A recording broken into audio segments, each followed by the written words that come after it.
तरह से भारत की जनता ने भारतीय जनता पार्टी की बड़ी विजय पर रोक लगाई है, उसके बाद हम ये कह सकते हैं कि भारत में जो तानाशाही सरकार चलने वाली थी, जिसके बारे में भारतीय जनता पार्टी सोच रही थी, उसके बड़े बड़े कद्दावर नेता सोच रहे थे, वह उनका सपना अब पूरा नहीं होने वाला है।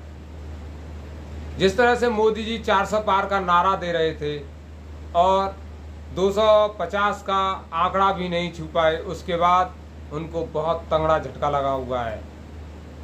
अब हम कह सकते हैं कि देश में अब लोकतंत्र की सरकार चलेगी, क्योंकि आपने देखा पिछले 10 वर्षों में किस तरह से किसानों को आंदोलन के लिए दिल्ली में नहीं घुसने दिया गया, जबकि इससे पहले कभी ऐसा नहीं हुआ कि आंदोलनकारियों को दिल्ली जाने से रोका गया हो। जिस तरह से घमंड में चूर सत्ता चल रही थी, कभी कोई भी कानून बनाए और जब उन्हें वो सटीक नहीं दिखे तो उन्हें वापस ले लिया। जैसा कि उदाहरण के तौर पर आप किसान आंदोलन को देख सकते हैं, मोटर व्हीकल एक्ट को देख सकते हैं। जब देश में ज़्यादा विरोध होने लगा तो मोटर व्हीकल एक्ट वापस ले लिया। CA/NRC को लेकर बहुत सारे प्रदर्शन हुए। ऐसी बहुत सारी घटनाएं इन 10 वर्षों में हुई, जिसके चलते लोग कहने लगे थे कि देश में एक तानाशाही सरकार चल रही है, ऐसी सरकार चल रही है जो जनता को सुनने को तैयार नहीं है। अपने मन में जो भी उसके विचार आते हैं और जिस भी कानून को पास करना होता है वह एक साथ पास कर देते हैं, कभी किसी से पूछते नहीं हैं। जब कभी उन्होंने देखा कि हमें विपक्ष परेशान कर सकता है तो उन्होंने कई बार विपक्ष के नेताओं को संसद से बाहर कर दिया।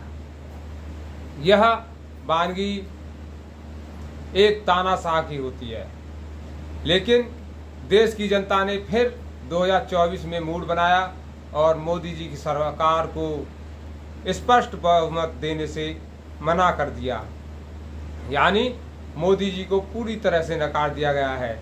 वहीं पर मोदी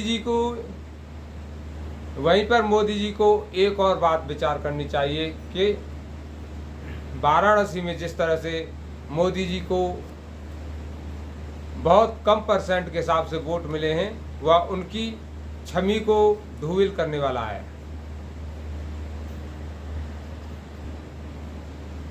मोदी जी को वाराणसी में इतने कम वोट मिलना, उनकी छवि जिस तरह से 10 वर्षों से भारतीय जनता पार्टी मोदी जी के नाम पर कई चुनाव लड़ी और जीती, अब साफ दिखने लगा है कि मोदी जी के चेहरे में वह बात नहीं रही जो पहले 2014 और 2019 में दिख रही थी।